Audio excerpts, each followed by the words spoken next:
여러분 안녕하십니까? 이번 시간에는 서가모니 부처님의 가르침이라고 하는 주제로 말씀드리겠습니다.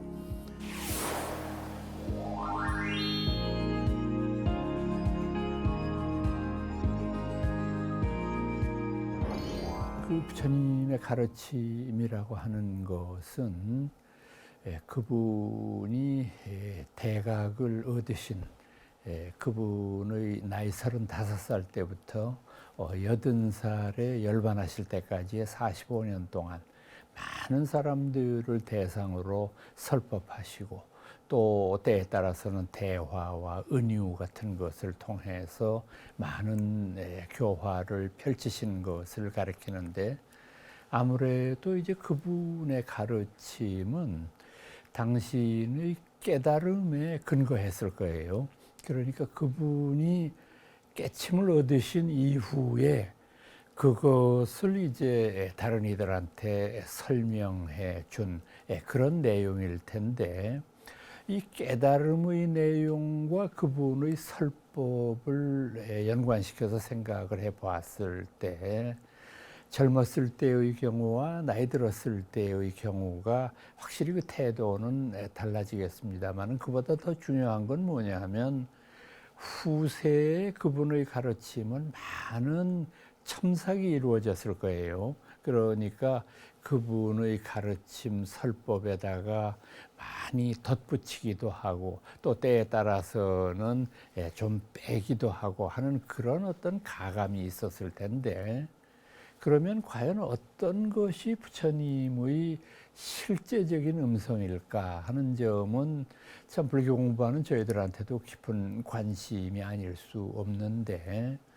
현재 남아있는 불교 문헌 가운데에서 그분의 가르침에 가장 가깝다고 여기는 것은 팔만대장경 가운데에서 이른바 아함부계통에 속하는 경전들입니다. 인도말로는 아가마라고 부르는 것을 중국 사람들이 아함 이렇게 번역을 했는데, 이 불경은 아주 초창기의 부처님 가르침에 가장 가까운 그런 예가들이라고 생각하는데, 여러분들도 이 아함부계통의 부처님 말씀을 많이 접해 보셨으리라고 생각을 합니다. 우선은 가장 유명한 경전으로는 백유경이라든지 또는 법구경, 조금 후세에 편집된 것이기는 하겠습니다만 본생담 같은 것들, 이런 모든 것들이 이 아함부계통에 속해 있는 중요한 경전들이고, 이런 것들이 결국은 많은 이들을 가르치셨던 그분의 근본이 되었을 것이라고 생각합니다. 또한 그분 가르침의 효시, 제일 처음은 역시 여러분들 이미 알고 계시다시피 녹야원의 초전법륜이라고 하는 것이 가장 핵심일 거라고 생각합니다. 여러분들 아시는 대로 부처님께서 녹야원, 이 사르나스라고 하는 데는 바라나시라고 부르는 인도 중부 도시의 조금 외곽 쪽에 약 한 10km 정도 떨어져 있습니다만, 시내 중심에서부터는 그곳에 사슴들이 많이 뛰어논다고 해서 사슴의 동산, 이제 그것을 우리말로는 녹야원 이렇게 부르는데, 거기에서 이분이 당신과 함께 히말라야에서 수행하신 적이 있었던 5명의 비구들에게 최초의 당신 깨달음을 설명하심으로써 그 5명의 비구들을 제자로 얻었고, 엄밀한 의미로 보면은 이미 그때 불교라고 하는 종교는 탄생한 것이라고 볼 수 있죠. 그러니까 교조이신 부처님이 계셨고, 또 그분의 가르침이 이 녹야원에서 처음 설법이 되었고, 또 그분의 가르침을 듣고 귀한 5명의 제자가 처음 생겼기 때문에 불법성의 3보가 갖추어진 최초의 불교교단이라고 볼 수 있는데, 자, 그러면은 이 녹야원의 설법에서 그분이 뭘 말씀하셨을까? 저희들이 대체적으로 공감하는 것은 그분의 첫 번째 깨침의 목소리는 우리가 흔히 사제팔정도라고 부르는 그 가르침이었을 것으로 짐작을 하고 있습니다. 사제, 여기 제자는 한문 글자로는 상당히 어려운 글자이기는 하지만 인도말로는 원래 사띠아라고 하는 말입니다. 사띠아라고 하는 말 자체는 변하지 않는 항구적인 진리를 가리키는 말이기 때문에 사성제 그러면은 네 가지의 변함없는 진리. 아마 이제 이것이 그분이 최초로 우리들한테 설법한 내용일 것이라고 보는데 그 네 가지는 고, 집, 멸, 도 이 네 가지를 가리킵니다. 고라고 하는 것은 고통에 관한 진리. 그리고 집이라고 하는 것은 그 고통의 원인에 대한 가르침. 세 번째의 멸이라고 하는 것은 고통을 온전히 소멸시킨, 그러니까 완벽한 평화와 이제 그 열반의 세계를 뜻하는 말이고, 또 도라고 하는 것은 마찬가지로 그와 같은 열반에 이르기 위한 길, 이렇게 해서 그것을 흔히 우리가 팔정도라고 설명을 하는데, 여기에서 네 가지의 가르침이지만 고와 집이 쌍을 이루고 있는 걸 볼 수 있습니다. 그러니까 집이라고 하는 것을 원인으로 해서 고라고 하는 현실이 우리들 앞에 펼쳐지는 것, 이것은 결과적으로 여러분들과 제가 살고 있는 이 현상 세계의 질서를 가리키는 표현이라고 볼 수 있고요. 멸도라고 하는 것은 멸에 이르기 위해서 8가지의 바른 길을 닦아야 된다라고 하는 그런 표현은 우리 불교에서 가장 이상적인 세계로 보는 열반의 세계를 가리키는 말입니다. 그러니까 현상 세계와 열반 세계를 고집, 멸도 이렇게 이제 나누어서 설명을 하신 건데, 여기에서 이제 우선 괴로움에 관한 진리부터 하나하나 따져볼까요? 이 고통이라고 하는 그 인도말의 표현은 누카라고 하는 말을 옮겨서 쓴 것인데, 말 그대로 괴로움에 관한 진리죠. 부처님께서는 여러 가지의 고통에 대한 설명이 있었지만은 초기 불교에서는 8가지로 말씀하신 경우가 많습니다. 8가지 가운데 제일 앞에 나오는 4가지는 뭐 우리가 다 아는 것입니다. 생로병사, 그 4가지죠. 태어나는 것 괴로움이다. 늙는 것 괴로움이요. 병드는 것 괴로움이다. 죽을 수밖에 없는 것 역시 괴로움이다. 그래서 생로병사가 전부 우리들 중생의 삶에 들이우는 어두운 그림자이다. 그리고 5번째는 무슨 말씀을 하셨느냐 하면 애별리, 사랑하면서도 헤어지지 않으면 안 되는 것, 고통스러운 일이다.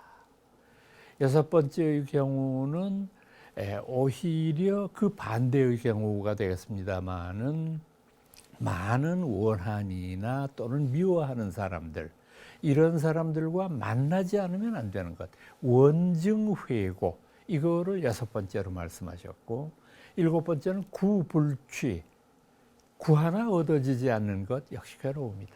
8번째 마지막이 오온성이라고 하는 건데, 이 말은 조금 그 윤색이 필요합니다. 직역을 하면은 오온성이니까 오온이 아주 불길처럼 일어나는 것에 따르는 고통, 이렇게 되니까 얼핏 머릿속으로 짐작이 안 가는데요.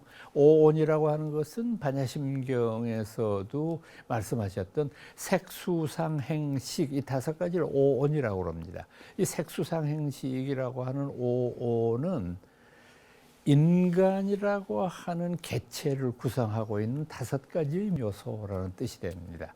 색이라고 하는 것은 물질, 우리 인간 가운데에서 뼈나 살이나 뭐 이런 모든 것들을 가리키는 걸 거고, 수라고 하는 것은 감각, 느낌의 작용, 상이라고 하는 것은 상상작용을 말하는 것이고, 네 번째의 행위라고 하는 것은 어떤 그 행위 자체를 의미하기도 하지만은 동시에 무의식적인 어떤 힘 같은 것도 내포하고 있는 용어고, 마지막에 식이라고 하는 것은 흔히 마음이라고 번역하는 것입니다. 그러니까 인간을 구성하고 있는 5가지의 요소라고 하는 것은 결국 물질적인 것, 색, 그 다음에 느낌의 작용, 상상의 작용, 그리고 행위와 마지막으로 마음이라고 부르는 이런 5가지로 구성하고 있는데, 이 5가지가 불같이 일어날 때 일어나는 고통, 그래서 저는 조금 의역을 해봤습니다.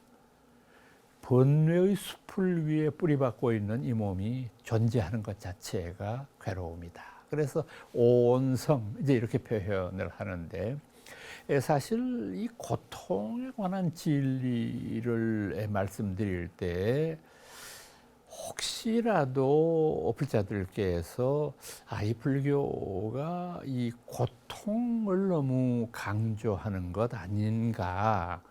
그러니까 물론 당신 말을 다 이해는 한다. 삶이 고통이라고 하는 것도 충분히 인식하고, 그런데 사람이 살다가 보면은 고통도 있지만은 즐거운 일도 있지 않은가.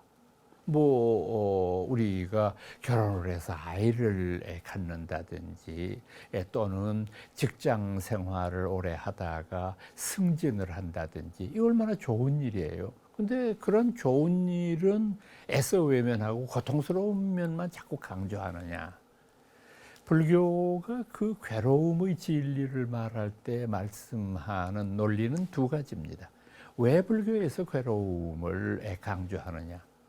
첫 번째의 이유는 뭐냐 하면, 이 세상의 모든 즐거움의 종말은 괴로움입니다.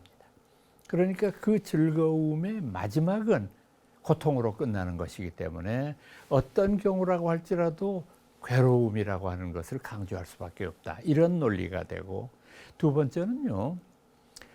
우리가 사는 이 삶에서 즐거움만 계속되면 그게 괴로워요. 그러니까 왜 나는 괴롭지도 않고 밤낮 즐거운 일만 있느냐 하는 것이 고통이 되니까, 어떤 경우건 간에 삶을 지배하고 있는 것은 괴로움이라고 보는 거죠.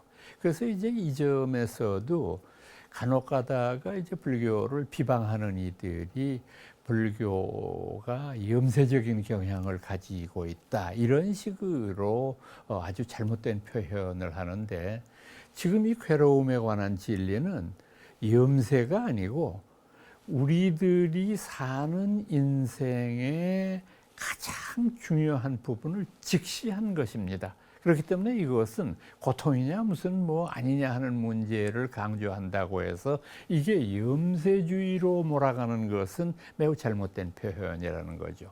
만약에 불교가 끝까지 고통만 강조했다면 혹시 그런 비난을 들을 법도 합니다. 그러나 불교는 고통을 말씀하고 그 다음에는 어떻게 하면 그 고통에서 벗어나서 어떻게 하면 참다운 행복을 누리느냐 하는 걸 말씀했는데, 이걸 가지고 염세주의로 생각하는 것은 매우 잘못된 판단이라고 저는 생각을 합니다. 서양에서도 이제 불교 공부를 많이 했던 불교 학자들은 굉장히 이 고통에 관한 진리 같은 것을 많이 다른 그 각도에서 표현을 한 적이 있는데, 염세주의 철학자라고 흔히 알려져 있는 실존 철학의 태두였던 쇼펜하우어 같은 사람은 아주 이 부분을 시니컬하게 표현을 하죠. 그분은 뭐라고 그랬느냐 하면은, 아무도 이 세상에서 행복한 사람은 없다. 만약에 행복한 사람이 있다고 한다면 그는 술에 취했거나 미쳤거나 둘 중에 하나다. 상당히 이제 시니컬하기는 하지만은 충분히 납득이 가는 표현 아닙니까? 또 고대의 그 히랍의 자연주의 철학자 가운데 키케로라고 하는 사람이 있었거든요. 그분도 상당히 고통에 대한 것을 절감했던 학자였던 것 같아요. 키케로는 이런 말을 한 적이 있습니다. 우리가 이 세상에 태어난 것 자체가 피할 수 없는 고통이다. 그러면 어떻게 하면 우리가 살면서 이 고통을 피할 수 있을까? 오직 한 가지. 하루빨리 대지의 어머니 숲으로 되돌아가는 일이다.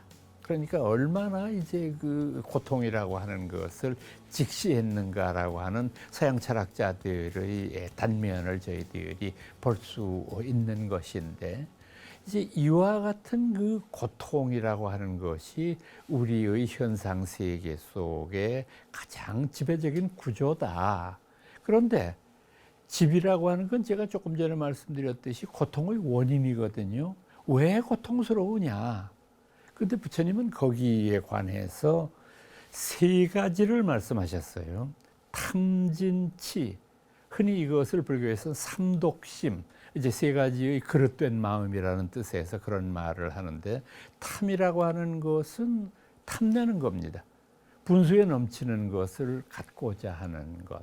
그리고 다른 이가 이제 잘 되는 것을 참지 못하는 그런 어떤 탐욕스러운 마음이 우리들 인간의 내면 속에 내재되어 있기 때문이다. 지는요, 성낼 진자예요. 성내는 것. 참 그 사람의 여러 가지 폐악이 있습니다만은 그 중에서 제일 먼저로 꼽아야 되는 것은 성냄의 작용일 것이라고 생각을 합니다. 이 성냄이라고 하는 것은 순간의 어떤 여러 가지 침이 있는 분노를 참지 못해서 엄청난 결과를 유발할 수밖에 없는, 그래서 조금이라도 도를 이루고자 하는 마음을 갖고 있다거나 또는 불교적인 그런 양심의 마음을 키우려고 생각하는 사람이 있다면 반드시 고통과 분노를 자제할 줄 아는 그런 힘도 키워야 되는 건데, 불행하게도 성냄이라고 하는 것이 굉장히 우리들을 고통으로 모으는 원인이 된다. 세 번째 마지막이 어리석음입니다.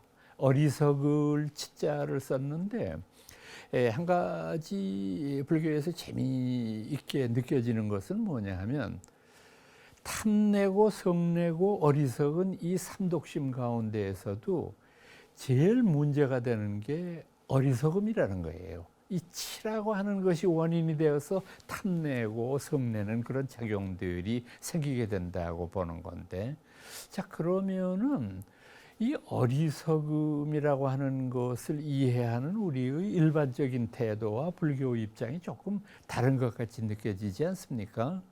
왜 우리는 흔히 어떤 사람이 죄를 저질렀을 때도 알고 저지른 죄가 훨씬 더 무겁죠.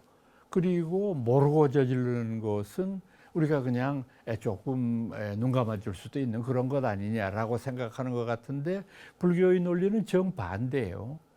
알고 저지른 죄보다 모르고 저지르는 죄가 더 심대하고 크다, 이런 논리가 되는데, 부처님은 이것에 관해서 이런 설명을 하신 적이 있어요. 예를 들어서 말한다고 하면은, 여기 벌겋게 달구어진 쇠가 있다고 가정을 하자. 이걸 알고 붙잡았을 때와 모르고 붙잡았을 때 어느 때가 더 많이 뒤겠는가? 그건 두말할 것도 없이 모르고 잡았을 때는 덥석 잡으니까 이거는 훨씬 손이 심하게 화상을 입겠죠. 근데 알고 잡는 건 아무리 꼭 잡으라 그래도 그게 꼭 잡아집니까? 그냥 이렇게 살짝 건드리다가 말 테니까 그거는 영 화상의 도가 아주 옅은 것이다. 죄도 그와 마찬가지다. 알고 저지르는 죄는 가증스럽기는 하지만은 그 죄의 결과를 예측하기 때문에 그렇게 흉폭하고 어렵고 또 지대한 그런 죄는 저지르지 않는다. 근데 모르고 저지르는 죄는 그 죄의 대가가 어떤지를 가름할 수가 없는데, 왜 그러냐 하면 이 사람이 뭘 자기가 잘못했는지를 모르거든요. 그러니까 그 죄의 결과가 훨씬 더 엄중한 것 아니냐. 그러니까 탐진치 가운데에서도 가장 경계해야 될 것은 어리석음이다. 이것을 또 다른 말로 하면 어리석음이라는 말이 무명 이렇게 되죠. 밟지 못함 이런 것이 원인이 된다. 지금 이 집이라고 하는 것을 여러분들 들으시면서 나름대로 참 재미있는 그 가치관이라는 생각을 여러분들이 가지실 수 있으면 하는데, 왜냐하면은 흔히 이 고통과 고통의 원인을 말할 때 현대인은 말할 것도 없고요. 대부분의 사람들은 그 고통의 원인이 외부적인 것에 있다고 생각을 하거든요. 그러니까 뭐 흔히 우리 사회에서 보는 일이지만은 이를테면은 노사 갈등의 문제를 한번 생각을 해보세요. 노측과 사측이 첨예하게 대립을 할 때 먼저 노측의 입장을 들어보면 왜 당신이 지금 고통스럽고 왜 당신이 지금 이렇게 데모를 할 수밖에 없습니까? 그러면 그분들의 대답은 한결같이 사측이 잘못하기 때문에 나는 괴롭다는 거예요. 우리는 정말 뼈 빠지게, 우리는 정말로 온 몸을 바쳐서 열심히 일하는데 그것을 대가로 해서 담보로 해서 얻은 이득을 우리에게 균등하게 나눠주기는커녕 자기들이 독식을 해. 그러니까 괴로운 거야. 왜 우리는 우리의 정당한 평가를 받지 못하느냐라고 하는 그걸 내세웁니다. 반면에 사측의 입장을 한번 들어보세요. 사측은 전부가 다 노측의 잘못이라는 주장을 해요. 회사라는 것은 이윤을 남겨야 돼요. 이윤을 남겨야 나눠주든지 말든지 할 것 아니겠습니까? 근데 지금 정말로 경제 상황이 너무 어려워요. 우리가 지금 노동시간의 문제라든지 또는 임금의 격상 문제라든지 그 모든 것 때문에 정말 회사가 어려운 지경인데, 아니 노측은 계속해서 월급을 올려달라는 거예요. 이게 어떻게 우리가 감당할 수 있느냐. 그러니까 우리는 폐업을 하는 한이 있어도 절대 당신들의 주장을 따를 수 없다. 즉 노와 사는 서로 주장이 뭐냐 하면 괴로운 건 똑같은데 상대방 때문에 괴롭다는 거 아닙니까? 이야기를 우리 집안 안으로 돌려봐도 결론은 마찬가지예요. 자, 집안에 흔한 여러 가지 갈등이 있습니다만은 아무래도 고부 간의 갈등이 아닌가 싶어요. 시어머니와 며느리 사이, 뭐 프로이드식으로 얘기하면은 이것은 아들 사이에 둔 라이벌적인 어떤 그런 관계이기 때문에 태생적으로 이 둘은 좋을 수가 없는 관계라고 볼 수도 있는 것인데, 자, 시어머니의 입장에서 보면은 너무도 며느리가 야속해요. 내가 어떻게 키운 자식인데, 내가 어떻게 저 아이를 키우느라고 많은 고생을 해서 이렇게 성장을 시켰는데, 지금 하는 집 보면은 이 집에 들어와서 완전히 지 멋대로 해. 내 아들을 지 멋대로 조종을 하고 움직이고 뭐 이러니까 참 시어머니 입장에서는 서운할 거예요. 그래서 며느리를 탓합니다. 반면 며느리 입장은 정반대입니다.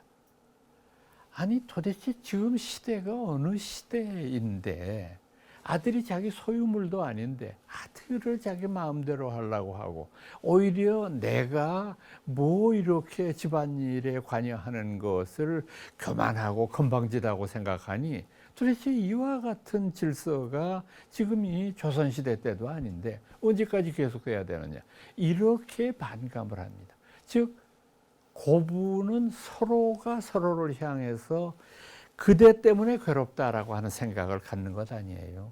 그런데 불교는 지금 무슨 얘기를 합니까?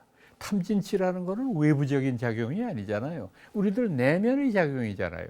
우리들 내면의 잘못된 작용 때문에 고통스럽다라고 하는 거거든요.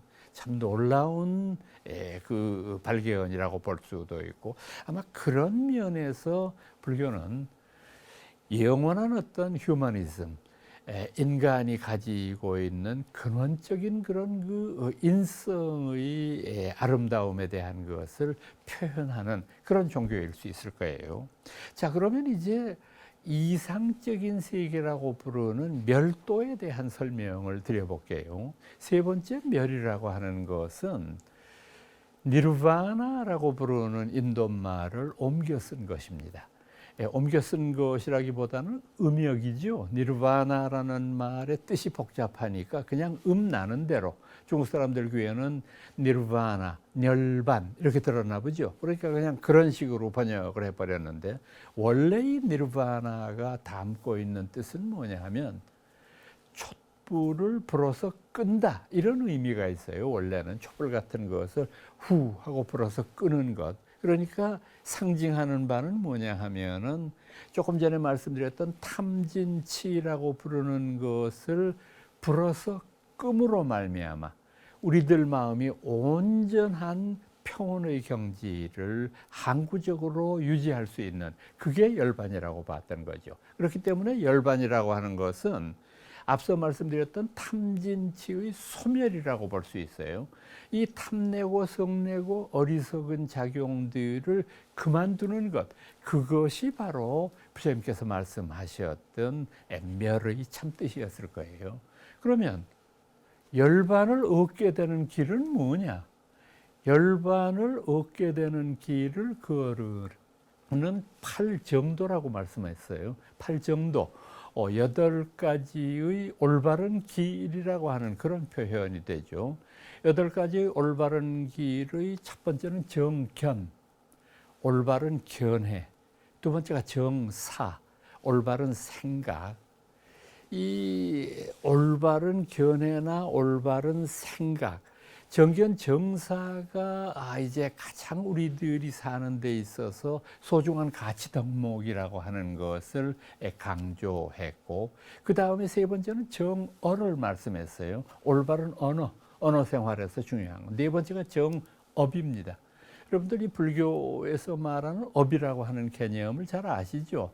까르마라고 부르는 인도말인데 신구의 요 세 가지의 삼업이라고 부르는 겁니다. 사람이 살면서 많은 업장을 지을 수밖에 없는데 몸으로 짓는 것, 입으로 저지르는 잘못, 마음속으로 저지르는 것. 그래서 정견정사 정어 정업, 올바른 업을 닦아야 된다. 다섯 번째가 정명입니다. 이 목숨명자를 쓴 것은 무슨 의미냐 하면은 올바른 생활수단, 요즘 우리식으로 얘기하면 올바른 직업입니다. 올바른 직업을 가져야 된다. 그러니까 올바른 직업이라고 하는 우리 불교의 기준은 뭐냐 하면 모든 사람들은 경제활동을 하기 때문에 직업을 가지고 있는데 내가 지금 하는 일이 중생에게 이로움을 주는 일이냐? 그러면 그것은 좋은 직업입니다.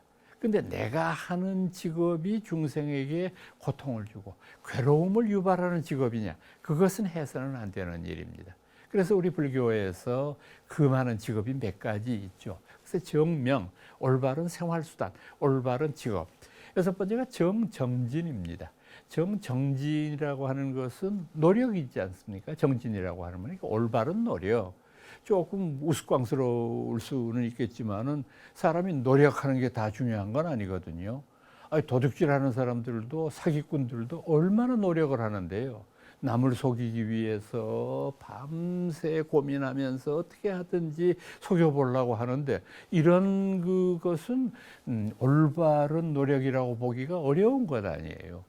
일곱 번째가 정념이죠. 일곱 번째는. 그러니까 정념이라고 할 때 쓰는 이 생각념자는 기억이라고 하는 말입니다. 올바른 기억이라는 거고, 여덟 번째 마지막이 정정, 올바른 선정이죠. 이 선정이라고 하는 개념도요, 올바른 마음가짐이라고 저는 번역하면은 좋은 우리말 번역이라고 생각을 합니다. 사람이 앞서 말씀드렸던 탐진치의 노예가 되기보다는 이런 올바른 마음가짐을 갖는 일이 필요하다. 이제 후대에서의 일이기는 합니다만은 이 8정도를 개정해의 3학으로 요약하는 경우들이 많이 있어요. 그럼 왜 그러냐 하면은 집에서 설명된 탐진치가 세 가지였기 때문에 그 세 가지를 계산하기 위한 방편으로 8정도를 축약해서 이것을 계정회의 3학으로 압축을 한 거죠.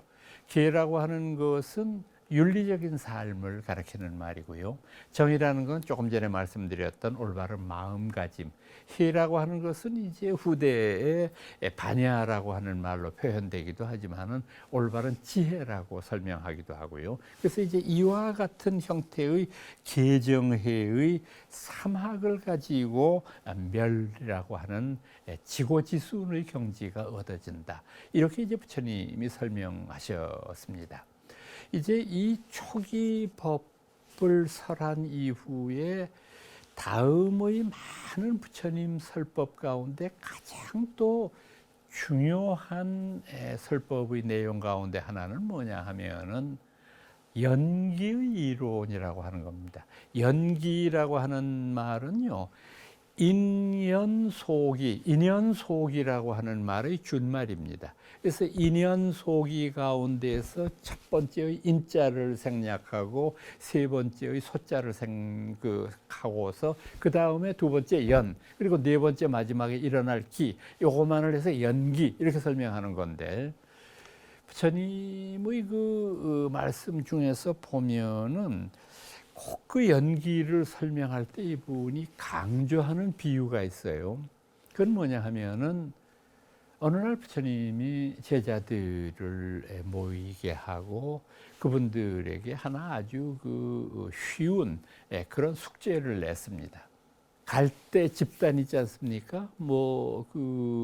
갈대는 옛날에는 쓰레기를 치우는 그런 용도로도 썼을 거고, 또는 그냥 화병에 꺾어서 이제 장식하는 그런 용어로도 쓰여졌을 텐데, 두 묶음의 갈대 집단을 앞에 갖다 놓게 하셨어요. 그 다음에 이 갈대 집단이 넘어지지 않도록 세워보라 그랬어요.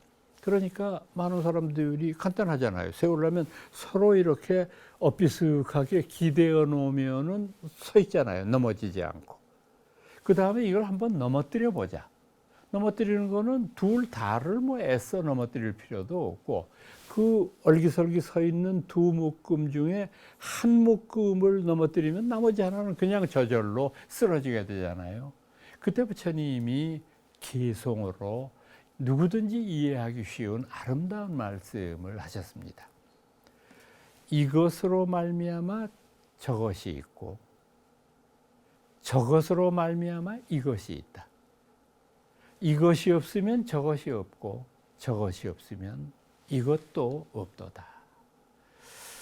어떻습니까? 생각해 보시면 이 갈대 묶음의 집단에서 보고 있는 것과 마찬가지로 연기라고 하는 이 표현은 결국은 우리 불교가 상대주의적인 가치관을 가지고 있는 것이라고 볼 수 있어요. 그러니까 이 세상에 절대적으로 있는 것은 아무것도 있을 수가 없고, 모든 것은 서로와 서로의 관련 속에서만 존재할 수 있다. 그 서로와 서로가 관련을 맺는 것을 인연속이라고 그랬어요. 우리가 흔히 옷깃을 스쳐도 인연이다 이런 이야기들 많이 하지 않습니까? 근데 조금 훈구학적으로 그 용어를 따져보면은요, 인이라는 것은 직접적인 원인입니다. 직접적인 원인. 지금 여러분들이 저희 BBS TV를 키셨다, 지금 듣고 계신다, 이게 전부 직접적인 겁니다. 근데 이건 뭐냐 하면 간접적인 원인이에요. 오늘 제가 혹시 다른 일이 있었으면은 이 프로그램을 볼 수 없었을 거예요. 그런데 오늘 다른 간접적인 어떤 원인에 의해서 내가 이걸 우연하게라도 볼 수 있었다. 이건 간접적인 거예요. 그러니까 이 세상에 살고 있는 모든 생명들은 인과 연의 결합에 의해서 나라고 부르는 합성체의 인격을 탄생시켰습니다. 그리고 이 모든 것들은 또 다른 것과의 관련 속에서 생성하고 소멸한다, 이렇게 보는 겁니다. 그러니까 이 불교 입장은 이 세상에 있는 모든 사건과 사물들은 원인 없이 이루어진 것은 아무것도 없다. 모든 것들은 다 인과연의 결합일 뿐이다. 이런 설명을 하시는 거죠. 그러니까 이것과 저것으로 말미암아 존재하는 모든 것들이 삶과 죽음의 비밀이 되는 셈입니다.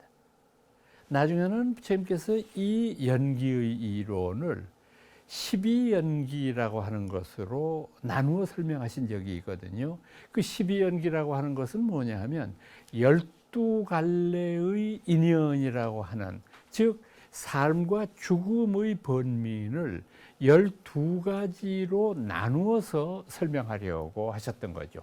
그러니까 12가지의 삶과 죽음의 비밀이라고 하는 첫 번째는 뭐냐? 무명입니다. 무명, 밟지 못함, 어리석음이 되겠죠. 밟지 못한 어리석음 속에서 모든 것들이 생겨나게 되는데, 그 무명을 원인으로 해서 생겨난 것이 행입니다. 행위라는 말도 되고 잠재력이라는 말도 된다고 제가 말씀드렸어요. 그 무명에서 행이 생기지만 그 행에서 또 뭐가 생기느냐 하면은 식이라는 게 나와요. 식은 마음입니다. 이 행위를 통해서 식, 어떤 마음이라고 하는 것이 생기게 된다. 그렇게 해서 이 무명, 행식, 명색, 유깁, 촉수, 애, 취, 유, 생, 노사, 이제 이런 그 모든 과정을 겪은 제일 마지막 단계가 뭐냐면 노사예요. 늙어 죽음입니다. 그러니까 부처님의 사고방식은 뭐냐 하면 노사에서부터 출발한 거예요. 처음에는. 우리가 흔히 이제 철학에서 귀납적인 방법 이런 말을 쓰는데, 어떤 결과를 놓고 그 결과에서부터 원인을 추적해 들어가는 그런 가치관인데, 자, 한번 생각을 해보세요. 노사. 사람이 왜 죽을까? 그냥 일반적으로 저희가 생각해 보면은 사람은 전부 늙어서 죽는데, 늙는다는 개념은 뭐냐면 우리를 구성하고 있는 여러 가지의 세포들이 기능을 다하기 때문에 결국은 더 움직일 수 없게 돼서 죽는 것 아닐까. 그러면 왜 세포의 기능이 그렇게 이제 저하되는 걸까? 자꾸 쓰니까 그렇죠. 그럼 왜 자꾸 쓸까? 사람이 산다는 건 자꾸 써야 되잖아요. 그냥 가만히 이렇게 시체처럼 누워있다고 한다면 그게 뭐 살아있는 뭐가 있겠어요. 그러니까 결국 결론은 뭐냐? 살기 위해서 죽는다. 이렇게 될 수밖에 없지 않습니까? 그러니까 부처님이 노사라고 하는 현실에서 왜 죽느냐 했을 때 태어나니까 죽는 거예요. 안 태어나면 죽을 일이 없지 않습니까? 그러면 생은 무엇을 원인으로? 이렇게 해서 쭉 12번째의 마지막까지 올라가 보니까 무명이라는 결론에 도달한 거예요. 그러니까 무명에서부터 우리들의 늙어 죽음이라고 하는 것이 전개되는 것이니까. 자, 그런데 무명은 어디에서부터 왔을까? 이 질문은 용납되지 않습니다. 그 질문은 잘못된 질문이에요. 왜냐하면요, 여러분들의 질문 속에는 이미 어떤 것이 어떤 것을 낳았다고 하는 수직적인 사고방식이 잠재되어 있어요. 그런데 지금 12연기는 원환의 관계입니다. 동그라미의 관계예요. 그러니까 어떤 것이 어떤 것을 낳는 것이 하나의 원의 순환 관계에 있는 것이지 위에서부터 아래로 수직적인 관계에 있는 것이 아니라는 겁니다. 그러니까 만약에 무명은 어디로부터 왔을까요? 하면 자기 스스로가 그 질문 속에 수직적 사고를 가지고 있다는 것을 이미 인정하고 있는 것과 다름이 없습니다. 무명은 노사로부터 왔겠죠. 그러니까 결국은 따지고 보면 우리들이 살아가는 모든 것 속에서 무명을 극복하는 것이 나고 죽음을 초월하는 그런 하나의 이해가 될 수 있다고 생각하는 거죠. 지금 말씀드린 이 연기의 이론은 사실은 대승불교에 이르기까지 거의 모든 우리 불교의 가장 핵심적인 논리 기반으로 자리를 잡게 되는 겁니다. 그렇게 되다가 보니까 화엄경 같은 데에서도 결국은 법계연기라는 말을 쓰지 않습니까? 이 진리로운 세계 속에서 모든 것들이 가로 세로로 얽혀져 있는 그런 상관관계. 우리 인간들의 삶도 마찬가지입니다. 저희들이 종횡으로 얽혀져 있는 그런 그물망과 같은 인과의 관계, 이런 것들을 우리가 인식해야 된다고 하는 것입니다. 뭐 부처님의 가르침이 그 이외에도 참 한량없이 많이 있어서 그것을 우리가 흔히 팔만대장경이라고 부르지 않습니까? 그런데 저희들이 또 한 가지 부처님의 가르침을 배우면서 느끼는 것은 뭐냐 하면은, 부처님이 가지고 있는 교육 방법의 특징이에요.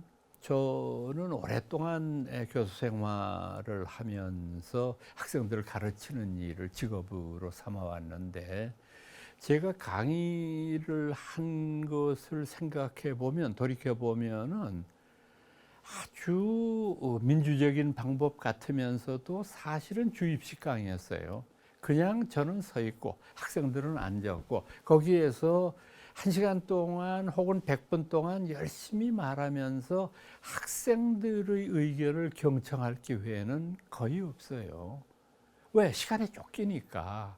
또 학생들의 입장에서도 교수한테 그렇게 아무렇게나 질문하기가 참 어렵거든요. 그러다가 보니까 저는 학생들을 한 학기 내도록 가르쳤으면서도 학생들이 내 말을 어느 정도 이해했는지 알 도리가 없잖아요.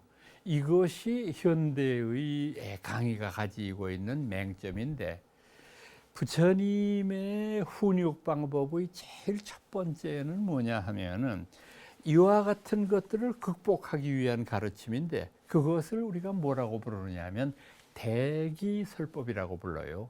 여기 기자는 뭐냐면 근기라고 하는 말을 가리킨 겁니다. 모든 인간은 근기, 타고 태어난 소질이 있고요. 기, 후천적으로 공부해서 얻은 그런 어떤 하나의 가능성이 있는 건데, 그래서 그 중생들의 근기에 맞추어서 설법을 하신다.